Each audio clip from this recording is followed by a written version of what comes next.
돌아왔습니다. 오늘은 진짜 만화의 신, 망가의 신이라고 불리고 있는 데지카 오사무 얘기를 하고 있고요.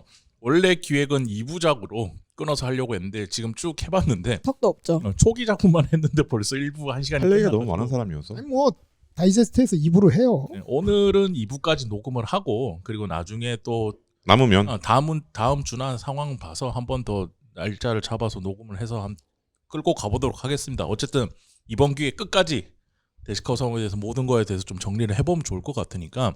자, 근데 뭐니 해도 데지카 오사무 얘기할 때 가장 유명한 작품은 아톰이잖아요. 그렇죠.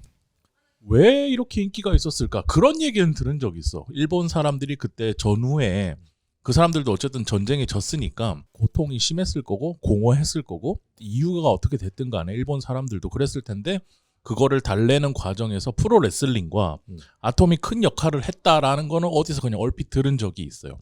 근데 거기서 나오는 게 이제 비주얼적으로는 동양인이 역도상과 그런 동양인이 엄청 큰 백인의 프로 레슬러들을 때려 눕히고 하는 거에서 뭐 희열을 느끼면서 사람들이 좋아했다라는 그 정도 이야기. 아톰도 마찬가지로 뭐 아까 잠깐 얘기했지만 핵을 품고 있는 비주얼이 이제 동양인 소년이잖아요. 그 소년이 뭔가 나중에 가서 보면 되게 큰 괴물들이나 자신들을 침략해오는 그런 것들을 무찌르는 그런 과정을 보면서 뭔가 희열을 느끼고 거기서 힐링을 했다. 집단적인 힐링을 했기 때문에 어마어마한 인기를 누렸다라는 것 정도로 저는 이해를 하고 있어요. 근데 이게 분명히 있어야 될 것 같은 게 아톰이 연재됐던 시기를 생각해봐야 될 필요가 있을 것 같아요. 아까 저희가 1부 끝낼 때 네. 한국전쟁 얘기를 하면서 끝냈어요. 네. 한국전쟁이 끝났단 말이죠. 그러면 그 한창 전쟁 중일 때 전쟁이 막 끝나기 직전이나 끝날 때쯤 이제 아톰이 시작을 한 건데 그때 일본은 이제 완전 침체됐다가 다시 경제 부흥으로 가는 그 길목에 있었던 때잖아요. 네. 그 시기에 한창 이제 고속 성장으로 가고 있었는데 네. 그때 아톰이 일단 시작을 해놨어요. 그리고 아톰이 막 성장을 하고 그 연재를 하면서 인기를 끌고 있을 때쯤 보니까 얘가 가지고 있는 몸 안에 품고 있는 게 우리가 맞았던 그 핵이란 말이에요. 일본인의 입장에선. 그러니까 데지카 오사무의 그건 거죠. 기술에 대한 관점이 보이는 거죠. 이걸 무기로 쓰면 끔찍한 무기가 될 수 있는데 이 기술을 잘 쓰면 우리한테 엄청난 도움을 줄 수 있는 이런 아톰 같은 아이가 나올 수도 있는 거야 라는 거. 그리고 그 당시에 일본에서 했던 그 정책 중에 하나가 원전 세우기였어요. 원자력 발전소. 전기가 많이 필요해졌는데 필요하니까 그죠. 지금 할 수 있는 거는 원전이 최고입니다 해서 원전을 세우기 시작했는데 그때 당연히 원자력 발전소가 들어온다고 생각해봐요. 일본에. 무슨 얘기를 들었겠어요. 난리 나지. 네. 근데 거기에 그 프로파간다에 이용되기도 했던 거죠. 아톰이. 되게 여러 가지가 잘 맞아 떨어진 거죠. 그랬는데 마침 이 아톰이라는 애는 우리 일본만 얘기하는 게 아니야. 지구를 얘기한단 말이에요. 약간 이거 뽕 차잖아요. 멋있잖아. 일본인 박사가 만들어낸 오차노 미즈라는 박사가 만들어낸 코 이런 아저씨. 찬물 박사님이 만들어낸 맞아요. 오차노 미즈. 오차노미즈가 주운 거 아닌가? 그렇죠. 그러니까 키운 거잖아요. 얘를. 네. 네. 만든 거는 딴 사람이죠. 그렇죠. 네, 맞아요. 그러니까 얘 아톰의 마음을 만든 사람이잖아요. 키워낸. 맞아요. 오케이. 이 양반이 일본인인데 이름이 지구를 구하는 애를 만들어낸 거죠. 그 기술이 지금 우리한테는 없어. 오차노 미즈 박사는 기술이 없는 사람이니까. 기술은 없어. 근데 우리가 마음을 그렇게 만들어낼 수 있다면 세계인을 감동시킬 수도 있는 거 아닐까라는 생각도 하게 되고 되게 여러모로 잘 맞아 떨어졌던 것 같아요. 근데 왜 아톰 대사에서 우주소년 아톰으로 바꿨을까? 우주잖아요. 그 얘기를 좀 듣고 싶습니다. 정확하게는 네. 아톰 대사는 그 우주인이 침략해 와서 그쵸. 딜을 하는 대사예요. 진짜 대사. 네. 대사고 우주소년 아톰이 아니라 한국어 번역이 우주소년 아톰이었고 철환 아톰. 원래 일본어 제목은 철환 아톰이거든요. 네. 쇠주먹. 그러니까 쇠주먹 아톰이에요. 쇠주먹 아톰. 그리고 미국에서 할 때는 아스트로보이라고 그쵸. 번역이 됐었고, 그러니까 약간 그 원어의 뉘앙스를 한국어나 미국어나 잘 살리지는 못한 것 같아요. 그러니까 이 쇠로 된 쇠주먹 아톰이라는 얘기는 아까도 얘기했지만 마음은 가지고 있지만 성장하지 못하는 소년의 슬픈 내면을 담아내는 핵심적인 저는 그쵸. 그게 설정이라고 생각하거든요. 네. 그 아톰의 그 되게 중요한 그 전투나 이런 장면을 보면은 아톰이 네. 뭐라냐면 슈퍼맨 자세로 주먹으로 철로 만들어져 있는 로봇이나 거대한 로봇들을 찢으면서 나와요. 그거거든. 근데 얘는 아까 말씀해주신 대로 성장하지 못하고 그리고 얘 발이 가려져 있잖아요. 발만. 네. 그러니까 얘는 몸이 죽지 않는 몸이지만 자라지도 못하고 변하지도 않고 그리고 다른 사람들처럼 늙어가지도 못하는 몸이란 말이에요. 근데 얘는 영생을 살게 되어 있으니까 점점 그것 때문에 느끼는 어떤 딜레마나 이런 것들에 성장해 나가는 내면을 그리는 작품인 거죠.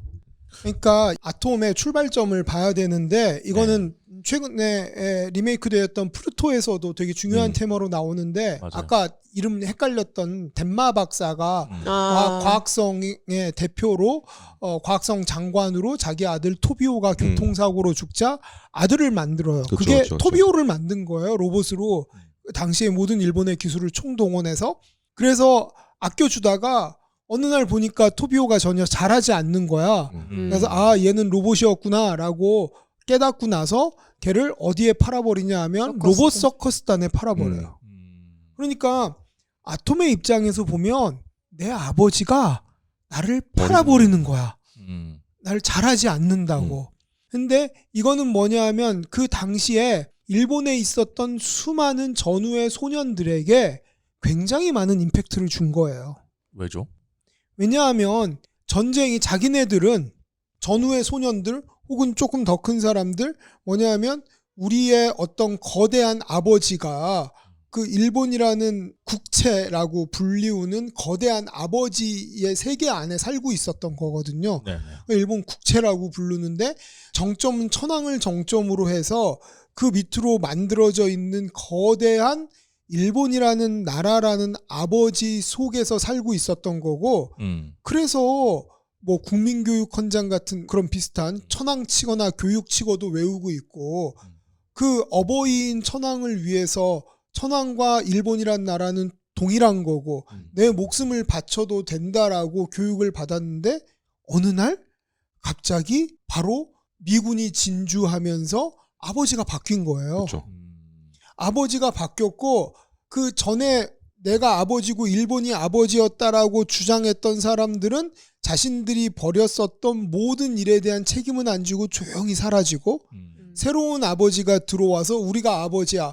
모든 거는 미국식으로 바뀔 거야. 라고 해서 미국식으로 이식을 하다가 근데 너무 골치 아픈 것 같아. 그리고 한국전쟁 하려고 공산당하고 싸워야 되니까 너네 있었던 그 체계는 다시 그대로 쓰자. 그래서 이를테면은 누구야 키시노부스케가 만주국하고 네. 뭐 이런 전쟁에 어떻게 보면 전범에 가까운 사람인데 너 다시 와. 그래서 키시노부스케가 다시 총리도 하고 그러니까 그 당시에 소년들은 가장 고통받고 있었고 그 전까지는 귀축영미를 때려잡자라고 그렇게 해서 맨날 아침마다 나가서 귀축영미 써놓고 죽창 찌르고 그렇게 학교 가고 그랬던데 어느 날 미군이 들어오니까 귀축영미는 영국과 미국인가요? 네. 오케이. 네. 그 다음에 미국이 들어오니까 미국 만세하면서 기부미 초콜릿 하고 있고 그러니까 이 정체성의 혼란이 오겠어요 안 오겠어요. 그런 모든 것들을 반영하는 캐릭터가 어떻게 보면 아톰이고 그래서 소년들은 그 아톰에 자신을 감정이입을 했구나. 완전히 감정이입을 했는데 여기서 더 포인트는 아톰은 하늘을 날고 엄청난 힘을 가지고 있고 지구를 구하는 소년이야. 그렇죠. 그러면 이제 끝나는 거죠. 희망을 가지고 있으니까. 거기에 이제 내면의 위로 플러스 미래에 대한 희망이 같이 가지고 있는 캐릭터가 아톰이었고 그래서 그 아톰이 폭발적으로 히트를 하게 되는데 폭발적인 히트를 더 배가시킨 게 애니메이션 프로젝트였죠. 그렇죠. 그게 이제 애니메이션 프로젝트는 올림픽이랑 그리고 그 오사카 왕국박람회랑 이런 이벤트들이 엮이게 되면서 그때 고속성장기라고 했잖아요. 60년대쯤 들어가면 일본이 진짜 미친 듯이 성장하잖아요. 네. 이게 이제 장기 연재를 할 수 있었던 비결이라고 저는 생각해요. 음. 폭발적으로 성장하고 있었던 때에 그때 가장 인기가 있었던 게 뭐냐? 아톰이었던 거지. 그게 그럼 우리 TV도 많이 보급이 됐고 이제 그 TV를 통해서 뭔가 새로운 걸 만들어야 되는데 광고를 하려면 광고를 붙일 게 필요하지 않을까? 뭐에다 붙일까? 뭐 스포츠 이벤트들이랑 이런 것들이니까 거기에는 다 붙었어. 근데 새로운 걸 편성했으면 좋겠는데 뭐가 있을까? 애니메이션이었던 거죠 그게. 근데 애니메이션 만들 수 있는 사람 누가 있냐 해서 쭉 봤더니 이미 TV에서 만드는 애니메이션들은 되게 비쌌는데 데즈카 오사무는 그거 제가 한번 해볼게요 라고 할 수 있는 오타쿠였던 거죠. 생산력이 있는. 네, 생산력 있는 오타쿠였던 거지. 근데 거기서 그럼 아톰을 가지고 해볼까? 부족한 이 돈을 어디서 메꾸느냐? 협찬을 받는 거죠. 그래서 그 앞에 들어가는 거잖아요. 코노방금이야 코란노 스폰서노 데쿄데 오크리시마스 하는 그거를 초기 세팅을 해서 만들어낸 게 이제 데즈카 오사무라고 불리는 이유가 그렇게 해서 그 메이지 제과랑 같이 계약을 해요. 음. 메이지 제과에 처음으로 아톰이 들어간 초콜릿이 나오는데 이게 미친 듯이 팔리는 거야. 동나는 거야 그냥. 그럴 수 있는 여기서 주목해야 되는 건 그거죠. 그걸 살 수 있는 충분한 소비 시스템이 자리 잡았다. 그게 1960년대 초반에서 중반 네, 넘어가는. 그때쯤에 이미 그때 중산층이라는 개념이 등장하기 시작했고 일본에 그리고 그게 안정적으로 자리를 잡았고 그 사람들의 용돈을 받은 어린아이들부터 시작해서 부모님들까지 한 10년 넘게 연주했으면 그때는 일찍 결혼을 하니까 중학교 고등학교 때 어떤 사람들이 아이를 키우고 있으면 이제 유치원 가거든요. 우리로 치면 지금 포켓몬빵 동나는 거 그렇죠. 같은 그런 그런 느낌이구나. 느낌의 이벤트가 한 번 있었던 거지. 네. 그러니까 이 아톰은 계속해서 할 수 있게 된 거죠. 그러면 의미 부여도 되고 젊은이들이 감정이입도 하고 있고 상업적으로도 성공했고 그리고 만화책도 재밌었지만 애니메이션이 TV판이 1963년인가 그럴걸요? 그때 나오기 시작하면서 그것도 같이 선풍적인 인기를 끌고 하면서 거의 아톰의 세상이 되는 거구나. 그러니까 아톰이라는 캐릭터가 그 유명해진 이유는 그거인 것 같아요. 그러니까 일본의 성장기에 가장 생산력 있게 계속해서 나왔고 거기에 일본의 시대상을 반영할 수 있었고 말씀해 주신 것처럼. 역시 뭔가 하나가 유행이 되고 뜨고 막 이렇게 되는 데는 항상 그 사회 구조와 그 사회에서 어떤 가지고 있는 자본이 보여주는 마케팅이나 이런 것들이 다 연결됐을 때 하나로 그쵸. 뜨는 것 같아요. 그리고 그때 당시가 이제 일본에서는 어떤 미래를 끌고 올 수 있는 시기. 이제는 우리는 이제 세계의 중심으로 간다라고 생각하던 때 아톰이 주는 메시지는 너무 명확하잖아요. 그리고 그 명확한 메시지가 조금 흘러가고 있을 때 우리가 저번 시간에 얘기했던 츠기 요시하루 같은 작가는 그렇죠. 시골 골목을 뒤지면서 야, 니들이 그렇게 우리 다 잘 사냐? 그거 아니지 않냐?라고 말하는 작가가 나오는 거고. 그 양면적으로 풍성할 수 있는 얘기가 된 것 같아요. 네. 그러니까 생각해 보면 일본이 전쟁을 할 때, 네. 그러니까 겁 없이 미국과 전쟁을 할 때 비행기를 만들고 항공모함을 만들던 나라였어요. 어떻게 그쵸. 보면. 그러니까 굉장히 편중되기는 했지만 아까 얘기했던 국채를 보존하는 방식으로 굉장히 편중돼서 산업이 발전하기는 했지만 굉장히 산업이 발전한 나라였거든요. 근데 그 발전된 산업과 공업들이 폭격으로 깔끔하게 무너지고 네. 그리고 전후에 미군정이 1945년부터 1951년까지 일본이란 나라는 없었어요. 그렇죠. 45년에서 51년까지 GHQ라고 하는 전후 점령 이 미군이 들어와서 점령을 하고 있었고 51년도에 샌프란시스코 조약으로 정권을 이양하기 시작해요. 그리고 맨 마지막에 이양한 게 70몇 년인가 60몇 년에 이양한 게 오키나와고 72년. 네. 72년에 이양한 게 오키나와고 그러니까 그 45년부터 51년까지는 미군이 들어와서 공업을 못하게 했어요. 그렇겠죠. 당연히. 전범국이니까. 큰일 나지. 그러니까 공장을 만들지 못했어요. 아예. 독일한테 했던 거랑 똑같은 거 아니에요? 네. 공장을 만들지 못하게 했었는데 근데 독일과는 다르게 독일도 물론 이제 천천히 풀어주긴 했지만 일본이 급속도로 경제 성장을 할 수 있었던 게 1950년에 한국 전쟁이 벌어진 거죠. 한국 전쟁이 벌어지면서 미군을 비롯한 유엔군이 참전을 하면서 맨 처음에 뭘 풀어줬냐 하면 운수 사업을 풀어줬어요. 해양 운수를. 배 날라야 되니까. 그리고 일정 정도 공업을 풀어주고 그다음에 미군의 수많은 군수물자가 들어오기 시작했고 그러면서 한국전쟁 특수를 시작해서 1950년대에서부터 55년까지 일제 한국전쟁 특수를 통해서 빈곤에서 벗어나기 시작해요. 그렇죠. 그 전까지는 식량을 구하기 위해서 막 시골 내려가고 뭐 가지고 있었던 비싼 뭐 팔고 막 난리였어요. 정말 빈곤 이하의 세계였다면 완전히 폐허가 된 상태에서. 네. 그러니까 이게 되게 아이러니하잖아요. 폐허를 경험했고 네. 전 세계에서 유일하게 원자폭탄도 맞았고 2방이나. 그리고 나서 50년대 한국 전쟁을 통해서 경제를 성장시키는데 근데 전쟁에 대한 무서움은 알고 있고 그다음에 과학의 중요함도 알고 있고 이 모든 굉장히 아이러니한 여러 요소들이 결합을 되면서 전후가 새롭게 디자인되는데 그 새롭게 디자인되는 전후의 중요한 축을 쥐고 있었던 게 데스카 오사무 만화였었고 그러면서 이제 경제가 55년 이후에 고도 성장을 하면서 정확한 기억은 안 나는데 그 50년대 어간의 어떤 일본의 총리가 전후는 끝났다라는 선언을 해요. 전후는 끝났다라는 거는 이제 우리는 일본이라는 나라고 새롭게 고도 성장에 들어가면서 새롭게 세계로 나갈 수 있다라고 한 선언을 하고 그러면서 전후가 끝났다는 것을 상징하는 두 가지 사건이 만박하고 도쿄올림픽이거든요. 그러면서 그때 새롭게 대중문화가 보급이 되고 중산층이 대거 등장하고 그래서 1960년대 조사에 따르면 일본인의 90% 이상이 나는 중류다, 중산층이다라고 대답을 할 정도의 데이터들이 있고 그렇죠.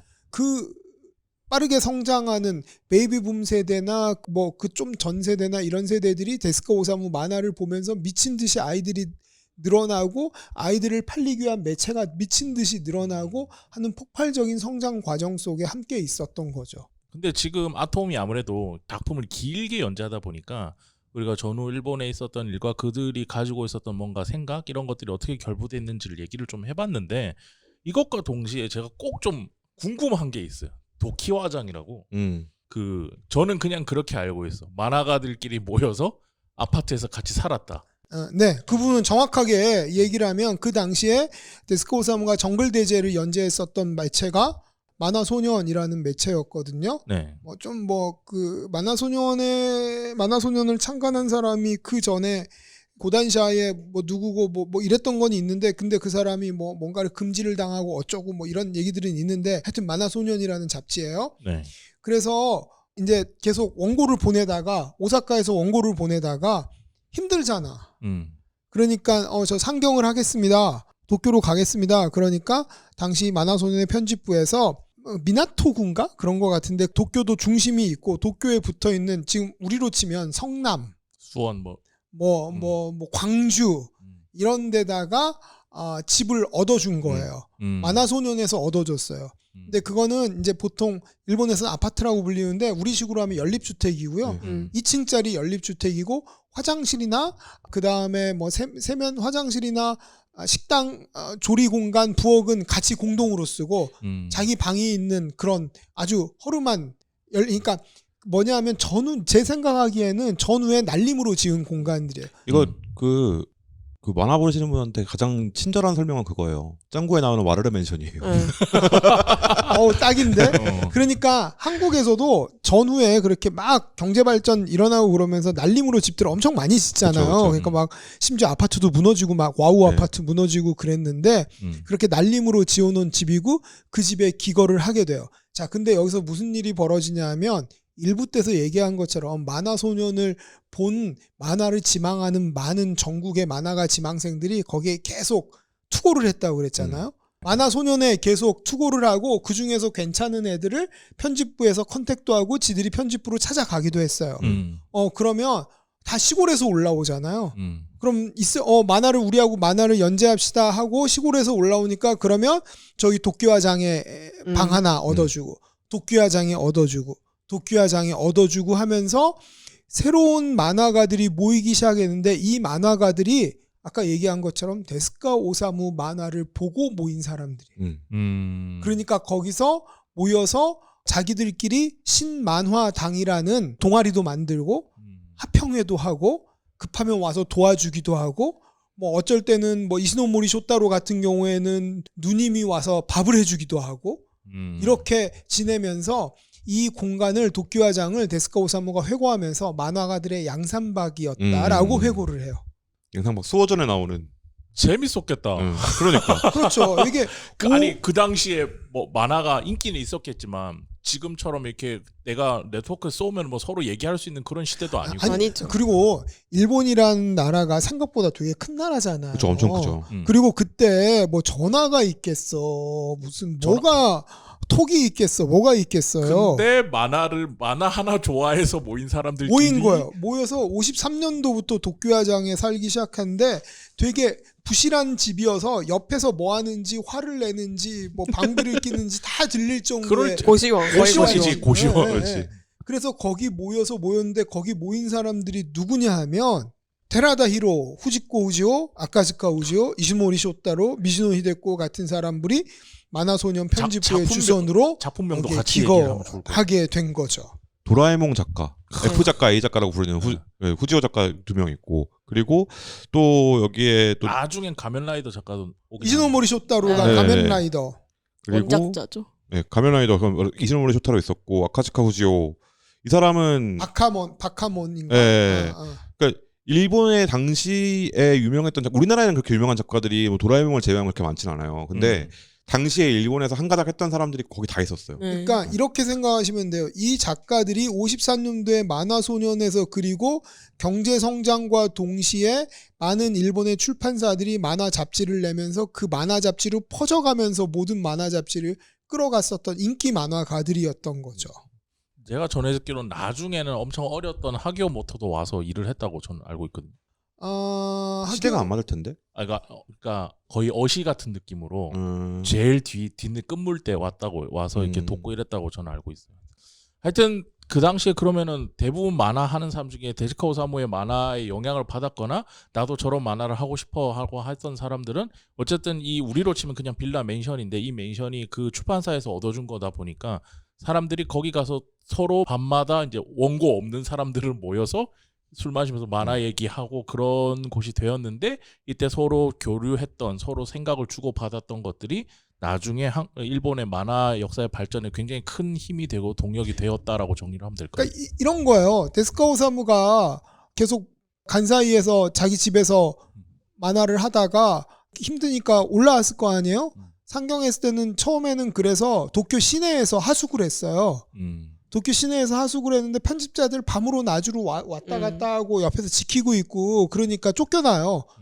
그러면서 그러면 우리가 얻어줄게. 그리고 신흥 개발 주택의 싸구려를 얻은 거고 그리고 만화소년의 투고가 들어온 작가들 중에서 똘똘하고 실력 있는 작가들을 거기에 보내서 편집자들하고 같이 계속 툭탁거리기도 하고 그리고 자기들끼리 스터디도 하기도 하고 도와주기도 하고 뭐 말씀하신 대로 뭐 술을 먹기도 하고 하면서 그야말로 여기서 재미있는 그런 스파크가 일어난 거죠. 그렇죠. 그리고 1월 4일부터 알라딘에서 부펀드 하고 있는 사이업 미즈노이 데코. 이 책 정말 엄청난 책입니다. 오늘 달성한 걸로 네. 나오던데. 근데 너무 이 정도는 너무 약해요. 한 10배는 더 팔려야 되는 책이에요. 미즈노 히데코 선생에 대해서는 나중에 기회가 되면 꼭 얘기할 텐데 그 도끼화장에 들어갔던 유일한 여성 멤버예요. 그렇죠. 이 미즈노 히데코 선생의 고향은 어디냐면 시모노세키가 시모노세키. 고향이거든요. 와 정말 쓸데없는 것도 알고 있어요. 시모노세키가 고향이었는데 계속 투고를 하니까 그림을 잘 그리니까 올라오라고 그래요. 근데 당연히 집에서는 안 보냈을 거 아니에요. 그 당시가 여성이 50년대 어렸을 60년대인데. 때. 여성이 그 당시에는 아까 다카라즈카 얘기할 때도 얘기했지만 여성이 뭔가를 한다는 게 정말 어려웠던 시기예요. 정말 어려웠죠. 네. 그때 아니다 난 만화 그리고 싶다라고 중학생이 교복을 입고 올라가서 기거하면서 만화를 그렸던 거예요. 진짜 센 누나였다 진짜. 아니 그 옛날 젊은 때 사진 보면 정말 머리 막 해가지고 맞아요. 그래서 이시노모리 심지어 처음에는 자기 작품으로 몇 편 그리고 이시노모리 쇼타로하고 협업도 하기도 해요. 같이 공동 팬네임을 만들어서. 아이야. 근데 네. 이 부분에서 이재민 평론가님이 평소에 했던 얘기가 좀 떠오르는데 작가들끼리 모여서 물론 뭐 친해지는 것도 좋은데 작품 얘기를 한다는 거 우리가 흔히 얘기하는 합평이라고 얘기하는 거 그리고 뭐 이 사람들이 만화 얘기만 했겠어요? 그 당시에 돌아가는 수많은 얘기들을 대해서 그리고 농담 따먹게 했다고 막 화내고 만화 얘기하자더니 뭐 하는 거야 이러면서 막 화내고 싸우고 막 그랬어요. 화내고 싸우고 뛰쳐나가는 사람도 있었을 것이고 또 다시 돌아와가지고 나 외로워서 그래 이러면서. 근데 이게 요즘은 좀 많이 없지 않나? 그러니까 만화 얘기를 이렇게 하는 게 왜 중요한지와 그런 것들이 작가들한테 좀 필요하지 않나라는 생각을 저희는 늘 공유를 하는데 평소에 가진 생각이 아마 이 분야에 좀 얘기를 해볼 수 있을 것 같아요. 이때는 볼 게 없어서 그랬던 것 같기도 해요. 놀 게 없고 볼 게 없잖아. 아니 50년대예요. 뭐라고 놀겠어. 그러니까 빨리 구할 수 있는 게 만화책이긴 했겠지. 그리고 상대 비교가 되게 힘들었을 것 같아요. 데지코 오사무라는 기라성 같은 사람이 있어. 그 미만 잡이잖아요, 다. 그 당시엔 지금도 그렇지만 그 미만 잡이란 말이야. 다 우리 비슷한 또래들끼리 모여가지고 노는 거지 뭐. 만화 얘기도 하고 그러는 거지 뭐. 이런 분위기가 형성이 됐을 것 같아. 근데 지금은 왜 그게 힘들다고 저는 생각하냐면 노력을 해야 되지만 왜 힘들다고 생각하냐면 옆에 있던 사람들이 미친 듯이 부스터들 갑자기 튀어나가는 사람들이 있거든요. 그러니까 갑자기 의기소침해지는 거야. 그런 것도 분명히 영향을 끼쳤을 것 같아요. 여기서는 도키화장에서는 아무리 튀어나가서 잘 돼봤자 데지카 오사무 미치거든요. 그랬을 것 같단 말이야. 네가 아톰 만들 수 있어? 이러면은 아 그런 그건 분위기도 못하지. 중요하다. 그거 굉장히 중요할 것 같아요. 그러니까 상대평가 안 하는 분위기가 있지 않았을까라는 생각이 들기도 하고요. 그리고 거기가 사실 도쿄장이라는 곳이 지금이야 도로 깔려있고 막 그렇지만 옛날에는 진짜 뭐 아무것도 없던 데였다고 해요. 논밭 사이에 있었어요. 진짜 아무것도 없는 뭐 하겠어 거기 가둬놨는데 도망칠 데도 없어 거기에. 그 알아요? 내 전 직장에 있는 친구 출신들이 왜 만화를 잘 그리는지 알아요? 논밭밖에 없는 곳에 있어서 그 스키장밖에 없잖아. 그런 의미에서 양계장도 있어요. 어머. 근데 이때 얘기를 들어보면 PD들도 와서 계속 기다리고 밑에서. 그러려고 만들어 준 것 같아요. 근데 아니 그런 거잖아. 그러니까 예를 들어서 그러니까 조금 웃긴 얘기를 해보자면 PD가 오면 이제 거의 다 돼가요 하면서 줘야 될 거 아니야. 근데 원고를. 거기서 예를 들어서 그런 거지. 막 하고 있는데 조금 한 명만 더 붙으면 더 빨리 할 수 있을 것 같아. 놀고 있는 만화가 이러고 배를 끌고 놀고 있는 만화가한테 문 열고서 선생님 좀 도와주죠 해가지고 끌고 가가지고 앉혀놓고 만화 그리게 하고. 이때 도키화장에서도 그러니까 젊은 만화가들 사이에서 이때 데즈코 오사무가 28년생이니까 50년 되면은 이제 20대 초중반이란 말이에요. 네. 젊은 나이에 모여가지고 거기서 앉아가지고 그림만 그리고 막 만화 만들어내는데 주변에 있는 작가들한테도 엄청난 동력이 됐을 거예요. 지금 이렇게 신성으로 등장한 사람이 저렇게 열심히 하는데 나도 해야겠네? 의대 다니면서 이렇게 저 사람은 의사해도 되는 사람이 저렇게 하고 있는데 나는 의사도 못하고 뭐 하지? 이 생각 분명히 했을 거야.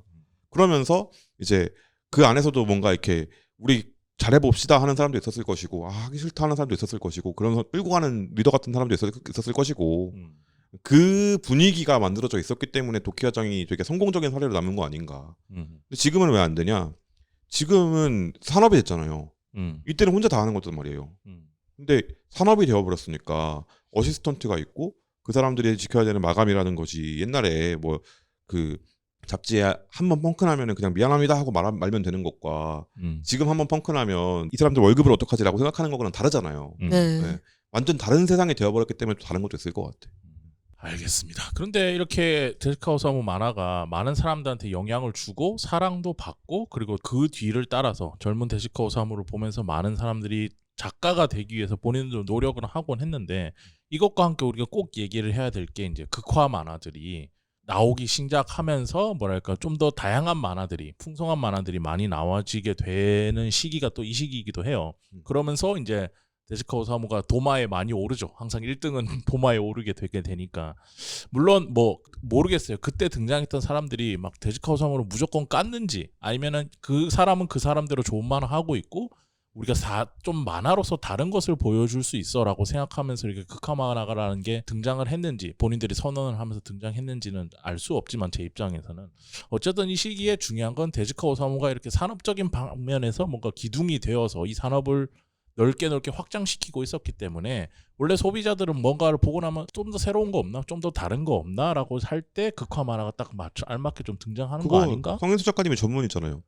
뭐가요? 1등 하고 있는 거 보면 저건 틀렸어 하면서 저게 무슨 하면서 아니 저는 뭐 이 사석에서 했던 얘기를 이렇게 까실 줄은 몰랐는데 저는 그렇게는 생각할 때도 있고 그러니까 어쩔 때는 와 대단하다 근데 저거 말고 다른 건 없나라고 할 때도 있고 아니면 야 저건 1등감은 아닌데 라고 생각할 때도 있죠. 어쨌든 그러면서 시작했던 게 이 극화 만화인데 이 극화 만화와 데스카 오사무의 관계에 대해서도 우리가 좀 오늘 2부 안에서 얘기를 해보면 좋을 것 같아요. 극화 자체가 안티 데스카의 흐름으로 나온 거고 음. 그래서 이제 원래 데스카는 다른 작가들 의식을 엄청 많이 하는 작가잖아요. 성장 배경만 봐도 근데 이제 그 상황에서 자기랑 완전 정반대의 것을 하는 극화가 나와 버렸으니까. 근데 중요한 건 그게 또 인기를 끄니까. 그렇죠. 그리고 대인기였죠. 그때 우리가 원래 지금 고민했던 것 중에 하나가 내일의 조잖아요. 네. 데스카 오사무를 할까?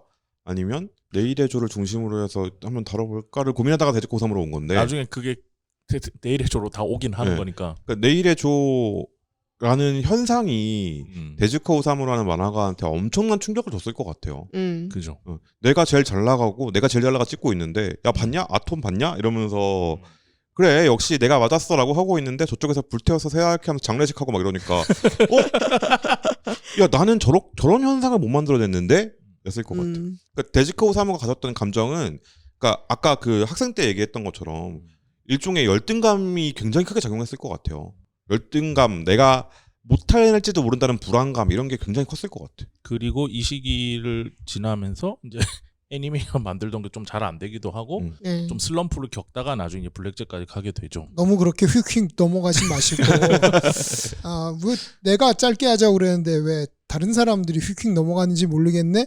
그 데스카 오사무는 극화에 대한 되게 스트레스가 심했어요. 그랬을 것 같아요. 심했고요.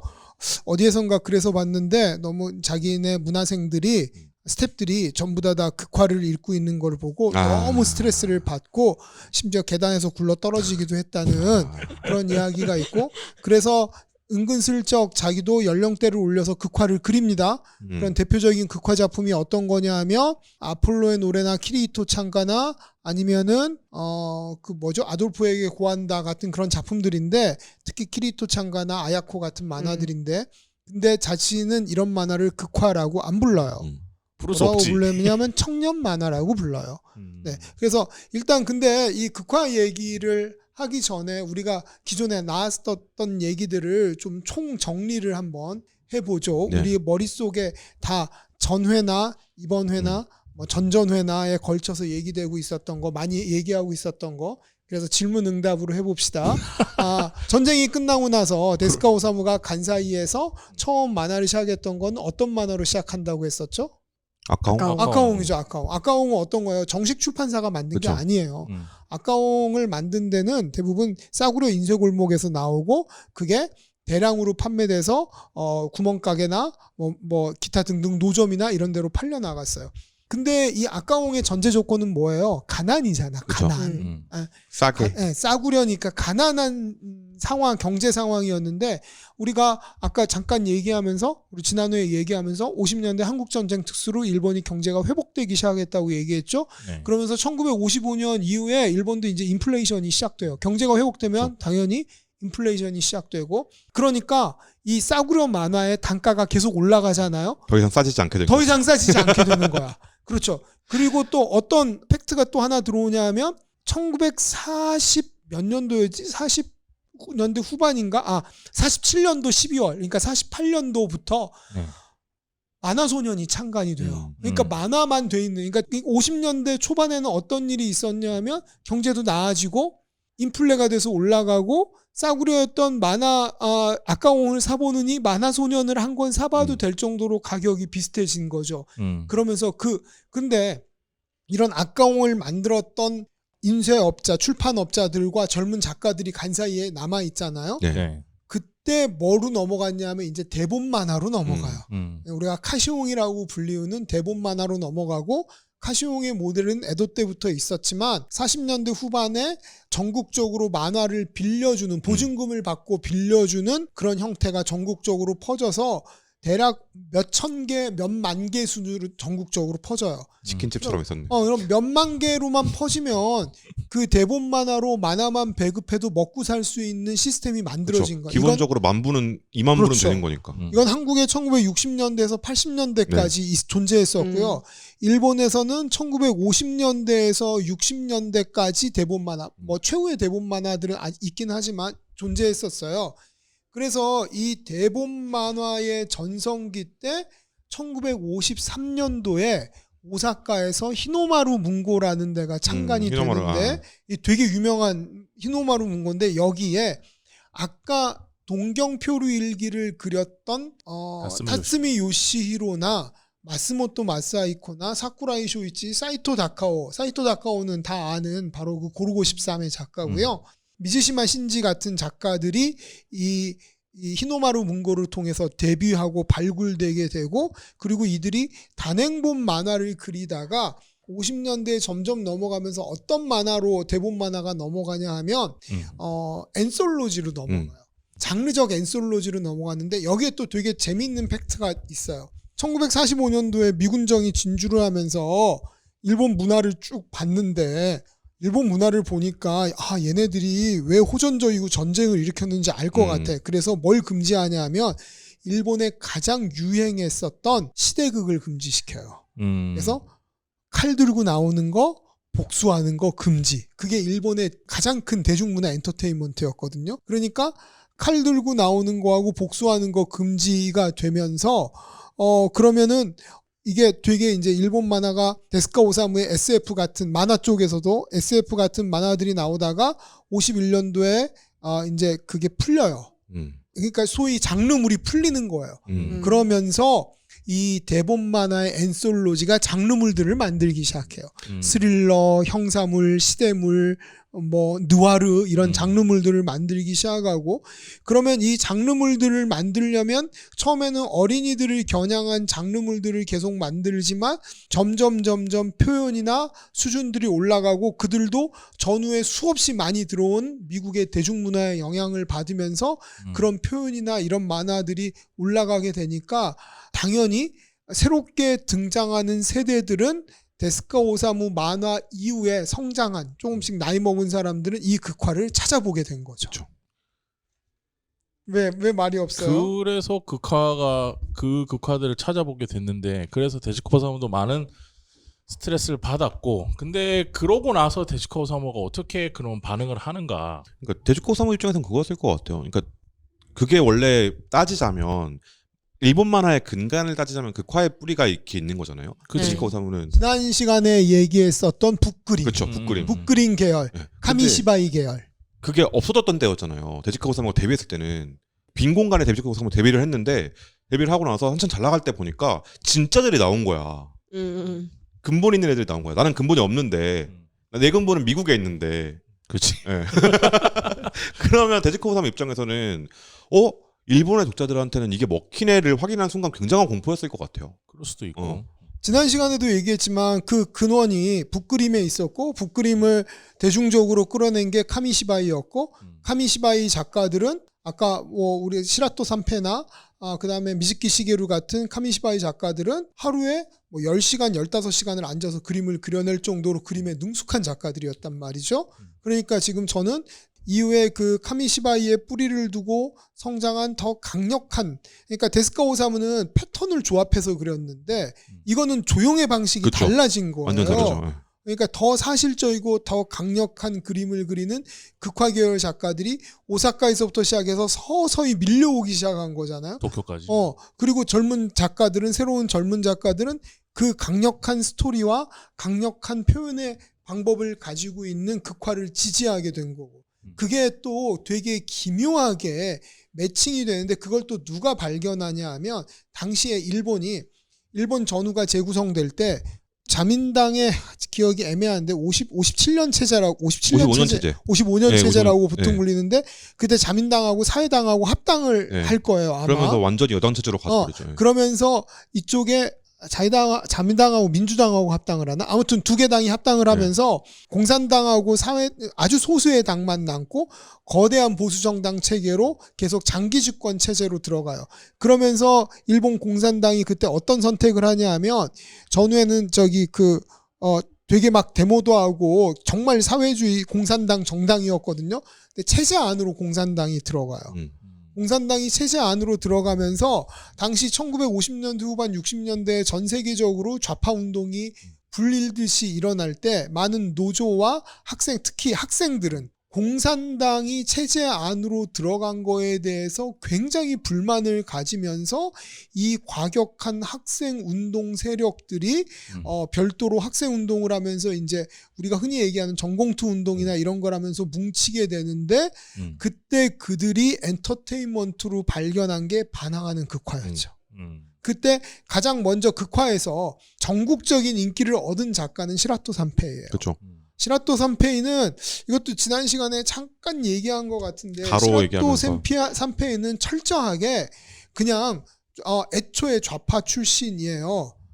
아버지가 아마도 사회주의 예술 운동을 했었던 사람으로 알고 있고요. 지난 시간에 개그투쟁을 사무엘을 네. 빌려서 그렸다고. 여기 내가 그래서 적어 갖고 왔어. 내 기억이 가물가물해서 오카모토 도키라고 하는 아버지인데 플로레타리아 문화운동에 참여했었던 화가였어요. 네네. 그리고 이 운동의 지도자였던 카프 운동의 지도자였던 고바야시 타키자가 경찰에서 고문 때문에 죽고 그리고 그 시체가 그 아버지가 얼마나 강인한 사람이었냐면 1933년도 2월 20일 날 카프의 그 대표인 고바야시 타키지가 죽자 그게 이제 오잖아요. 그러니까 그 옆에 아버지가 시라토 산페의 아버지가 그 죽은 사카모토의 얼굴을 보면서 데드 마스크를 그렸었던 정도로 이렇게 아주 심지가 곱고 그런 사람이었는데 그래서 시라토 산페이는 전국 시대를 배경으로 하는 사무라이 극화, 닌자 극화를 그리지만 그 모든 거는 다 계급투쟁에 대한 그렇죠. 얘기였어요. 카무이전도 그렇고. 그리고 그 만화가 폭발적으로 인기를 끌면서 그 만화를 펴내던 세이린도 출판사의 편집장이 잠깐만 그러면 우리도 어차피 이렇게 단행본으로 낼 게 아니라 잡지를 내면 팔릴 것 같은데? 라는 생각을 해서 시라토 산페이의 신작을 연재하기로 결정을 하고 창간한 잡지가 바로 가로. 세이린도의 가로였고 음. 그리고 몇 호 지난 다음에 거기에 카무이전이라는 걸작을 연재를 하게 되고 그리고 가로를 그럼 누가 사냐? 1960년대에 모든 주류에 반대했었던 수많은 젊은이들이 가로의 독자가 되고 카운터컬처의 중심이 가로를 중심으로 한 극화가 되었던 거죠. 그렇죠. 그러니까 당연히 모든 화실에서 가로를 보고 모든 화실에서 극화 잡지를 보고 데스카 오사무도 봤더니 자기 그림 그리다가 놀고 있을 때 뭐 하나 봤더니 서랍에 가로 있고 그러니까 얼마나 열받았겠어요. 그게 이것도 생각해봐야 되는 게 그 데지카 오사무는 중산층 이상 상류층 출신이라고 볼 수 있단 말이에요. 네. 돈 되게 많은 집에서 교육을 잘 받고 자란 사람이에요. 초상류층. 네. 이 사람은 불행을 상상해야 되는 사람이에요. 이 사람이 가질 수 있는 최고의 불행은 불행은 왕따 경험하고 2차 세계대전에 폭격해서 주변에 다 불타오르던 그 경험밖에 없는 거예요. 그러니까 되게 전 우주적인 인류애적 관점에서의 그런 그쵸. 상실감 이런 거를 핵폭탄은 안 된다. 뭐 전쟁에 반대한다. 뭐 잘 가서 거기까지 간 건데 지금 나왔던 가로나 이런 작가들은 당장 내일 굶어야 되고 지금이 너무 힘든 사람들이에요. 그러니까 음. 데지카 오사무는 그걸 상상할 수 없는 사람인데 이 현실이라고 부르는 것, 윤중의 현실이라고 부르는 것에 대해서 몰랐던 사람이 그걸 그리고 있는 작품을 만났으니 무슨 생각이 들었겠냐고. 그렇죠. 우리가 쓰게 했을 때 얘기했잖아요. 쓰게 소학교 졸업하고 나서 어디 들어갔어요? 도금공장 네, 들어갔어요. 도금공장. 그리고 그때는 얘기 못했지만 도금공장 그만둔 다음에 뭐 했냐 하면 국수집 점원이 돼서 국수 배달하는 일을 했어요. 근데 너무 사람 만나고 낯가리는 게 심해서 배달하면 사람 만나야 되잖아. 그게 너무 싫어가지고 만화를 그리기 시작한 거예요. 그래서 대본 만화로 들어온 거예요. 그런 정도의 그런 배경들이었는데 데스카 오사무가 이제 그런 계급적 배경에서 등장하고 자기하고의 화법도 다른 그런 만화들을 보니 충격을 받았죠. 그리고 자기는 과학적인 이야기, 모험 이야기들을 했었는데 여기선 정말 미스키 시계로 만화 보면 계속 귀신 얘기하잖아요. 비과학적인 이야기들을 하고 있고 그래서 충격을 받았다가 그래서 자신의 만화도 그런 쪽의 만화를 했어요. 그래서 뭐냐면 뱀파이어가 나오고 도로로 같은 만화가 나온 거예요. 도로로는 그래서 극하의 세례를 받고 나서 데스카 오사무가 도로로를 보면 표현도 바뀌어요. 맞아요. 완전히 표현이 바뀌어요. 전 그래서 도로로가 데지카 오사무의 만화 인생에서 정말 중요한 작품이라고 생각해요. 이거는 지금 아마 데스카 오사무를 얘기하면서 잘 얘기 안 하는 건데 데스카 오사무가 모험과 SF를 하거든요. 도로로 전에 했던 건 마그마 대사 같은 로봇 거대한 로봇 나오는 전 우주적인 SF란 말이에요. 근데 도로로를 하면서 자기가 별로 사용하지 않았던 세계에 존재하지 않는 존재들, 그러니까 괴물들을 주인공으로 하고 필법도 붓을 사용한 그런 아주 사실적인 표현 방법들을 사용하고 잔인하게 사람이 팔이 뜯어먹히고 하는 것들을 보여주는 형태의 표현을 하기 시작한 거죠. 그리고 나서 이런 연습들을 기반으로 가로에 대항하는 잡지인 콤 같은 잡지를 만들어서 거기는 더 아방가르드한 작품을 연재하기로 했고 거기에 자기슨의 불새가 연재하게 된 거고 그리고 70년대로 넘어오면서 키리토 창가처럼 정말 문제적인 작품들을 만들어내는 거죠. 그래서 데스카 오사무가 대단한 거예요. 그러니까 정리하면 자기가 전후에 바꿨던 만화의 흐름과 질서가 있는데 그걸 잘 해오다가 이제 사람들이 새로운 만화를 보기 시작했고 그리고 만화 시장에서의 공기의 흐름이 바뀐 거잖아. 근데 연령도 이거예요. 그러니까 만화를 보는 자신의 독자들이 나이를 먹어가고 그죠. 그리고 전체 사회는 중산층화에 돼가고 그리고 나서 새로운 만화의 일부분은 극화라는 이름의 카운터컬처로 넘어가는데 여기서 난 뭘 해야 되지? 라고 하는 고민을 하는 거죠. 근데 대부분 여기서 이걸 넘기는 사람이 잘 없죠. 그쵸. 그냥 하던 거 잘하죠. 하던 거 하고 자기는 돈 벌 테니까. 왜냐하면 최고 인기 작가였으니까. 그래서 저는 그게 열등감인 것 같다는. 그게 아니면 나는 저거 못해라는 생각을 했을 거란 말이야. 내가 네. 이런 걸 어떻게 하지라고 생각했다가 그거에 긁힌 거야 내가. 그러니까- 진짜 못해? 보여줘? 그럴 수도 있고 또 다른 저는 거는 생각이 좀 달라. 열등감은 맞아. 열등감 아니, 맞아. 또 다른 생각은 그냥 천재여서 아니 저 정도는 나도 할 수 있을 것 같은데 자존심 그럴 수도 상하게 있겠다. 그러니까 난 쪽팔리는데 극화라는 이름을 안 붙이고 청년 만화라고 할래. 그리고 너네들 못한 거 나는 더 아방가르드한 만화. 그래서 콤을 보면 콤이라는 잡지를 자기 돈 100%로 창간을 한단 말이에요. 네네네. 다 망할 거라고 했으니까. 왜냐하면 콤이라는 잡지의 슬로건은 뭐냐 하면 만화 엘리트를 위한 잡지예요. 그러니까 이거 너무 다른 거잖아요. 가로와. 만화 엘리트를 위한 잡지여서 그래서 콤에 연재하는 이시노모리 쇼타로나 이런 만화들을 보면 표현의 실험을 정말 많이 해요. 그래서 아마도 일본 만화의 역사에서 가장 진보한 형태의 만화들을 담고 있는 건 저는 콤이었다고 생각해요. 근데 아까 얘기했듯이 저는 그렇게 생각하거든요. 분명 내가 할 수 없는 걸 해내는 사람들 봤을 때 공포감을 느꼈을 거예요. 저 엄청 공포감이 있었을 것 같아요. 저는 그 공포감이 있었는데 그거를 살아남기 위해서 자기 뇌에서 그거를 어떻게 의미 부여를 해서 바꿔내는 과의 과정에서 자기의 굉장히 강한 에고와 나는 내가 이렇게 말을 붙여서 이렇게 만들면 나도 저렇게 비슷하게 뭔가 할 수 있다. 따라가지 않더라도 내가 해왔던 것들 위에다가 뭔가 업그레이드된 버전으로 해낼 수 있다라는 뭔가 인식의 변화가 제가 봤을 땐 스스로 자기가 납득되는 뭔가 인식의 변화를 가졌고 그게 그렇게 해서 만들어진 잡지가 코무라고 하는 지금 우리는 컴이라고 했죠. 컴이라고 하는 잡지가 나온 게 아닌가. 근데 저는 조금 이게 그 출발점이 열등감일 수도 있지만 저는 좀 생각해 봐야 되는 게 뭐냐면 새로운 길이 있다면 나는 간다라고 하는 그런 도전 정신이 그건 분명- 되게 강했던 것 같아요. 그러니까 뭐냐면 우주소년 아톰을 아까 저 이재민 소장님이 얘기했던 것처럼 애니메이션을 만들 때 모두가 안 된다고 그랬지만 자기가 무시 프로덕션이라는 회사를 만들어서 내 만화가 미국처럼 애니메이션으로 움직이는 걸 보고 싶어. 그래서 만들었던 거고 그 다음에 만화는 그렇게 어린이용으로만 이 천안아톰 이후에 저 일본에 어마어마하게 그 일일 만화 시장이 확장이 됐잖아요. 근데 만화는 정말 어린이들만을 위한 것일까라는 고민이 있었기 때문에 극장판 애니메이션을 만들고 클레오파트라나 그다음에 천일야와 같은 극장판 애니메이션을 만들고 애니메이션을 예술성을 가지고 상을 받고 싶어. 그래서 점핑이나 누더기 필링 같은 걸 만들어서 자그레브나 히로시마 같은 데서 상을 타고 뭔가가 있다면 계속 도전해야 하는 그런 작가였던 것 같다는 생각은 들어요. 그건 100% 동의합니다. 상상심이 있는 사람, 계속 나아지고 싶은 마음이 있는 사람. 그 말이 맞는 것 같아. 그 말도 맞아. 저 근데 초반에 느꼈던 그런 내가 이걸 왜 생각하지 못했지? 난 이걸 왜 내가 왜 해내지 못했었지라는 거에 대한 분노도 있었을 것 같고. 그렇죠. 그런 빡돔이 있었으니까 내가 달려가는 거죠. 내가 처음 했었어야 되는 건데 이러는 것도 있었을 것 같고 어쨌든 이 과정에서 제가 하고 싶은 말은 자기 스스로를 변화시켰다.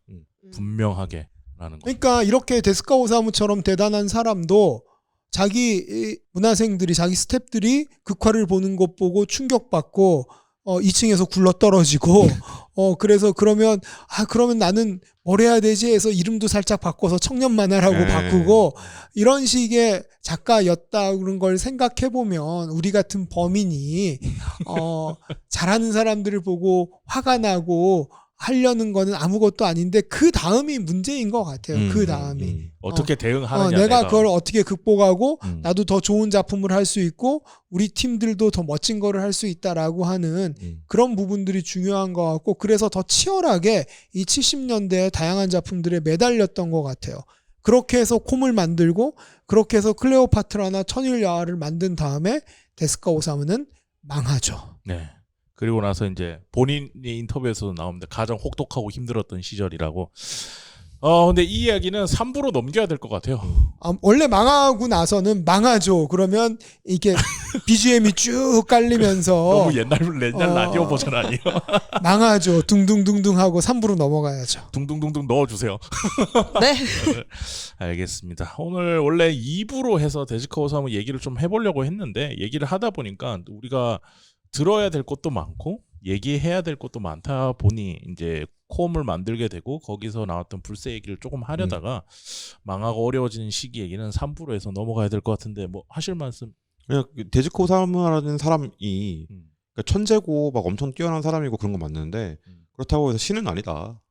만화의 신인 거지 인간적인 신은 인간의 신은 아니니까. 전 그래서 망가 이제 데스카 오사무를 부르는 관용적인 표현이 만화의 신, 만화의 아버지 있는데 저는 만화의 아버지라는 쪽을 훨씬 선호해요. 네. 일단 무슨 만신이라는 거는 뭐 그걸 누구한테 붙이겠어요. 그런 용어를. 전 만신이라 부를래. 그리고 오늘 얘기했던 얘기 중에서 네. 이제 전체적으로 일본 만화를 조망할 수 있게 최대한 정리해 보려고 했지만 우리가 좀 빠졌던 대목들이 있어요. 이런 매체적인 특징의 변화들이 있는데 특히 주간 소년 썬데이나 주간 매거진 같은 주간 만화 잡지가 나오고 그 다음에 극화가 이런 주간 만화 잡지에 영향을 주면서 극화와 스토리 망가가 결합해서 아까 얘기했던 내일의 조가 나오고 이 내일의 조를 전공투들이 발견을 하고 그 전에는 아까 얘기했던 시라토 산페이 만화였지만 70년대 전공투의 마지막 불꽃이 내일의 조의 불꽃하고 그쵸. 비슷하거든요. 우리가 어차피 치바데치 할 거니까. 아, 네. 그래요? 그때 이제 연결해서 또 얘기를 하면. 찌바데찌야 뭐 전체적으로 안 해도 됐고 내일의 조만 얘기하고 네. 찌바데찌야가 어떻게 한국 만화에 어마어마한 영향을 끼쳤나 뭐 이런 것들 살펴보면 되니까 요 부분은 우리가 안 한 게 아니라 다음에 할 거다라고 네. 하는 차후의 예고. 데지코 사무쯤 되는 사람도 이 사회의 맥락이라는 것에서 벗어날 수는 없다. 당연히 그렇다. 어느 시대나 마찬가지였어. 그러니까 우리가 지금 만화를 보고 할 때 그걸 간과해놓고 생각할 수 없다. 현재의 만화를 볼 때도. 네. 알겠습니다. 저희는 오늘은 여기까지 힘이 빠져서 2시간 녹음한 걸로 하고요. 다음에 3부로 해서 돌아오고 또 다양한 얘기로 전평시 돌아오도록 하겠습니다. 다들 오늘 고생하셨습니다. 네, 수고하셨습니다. 감사합니다.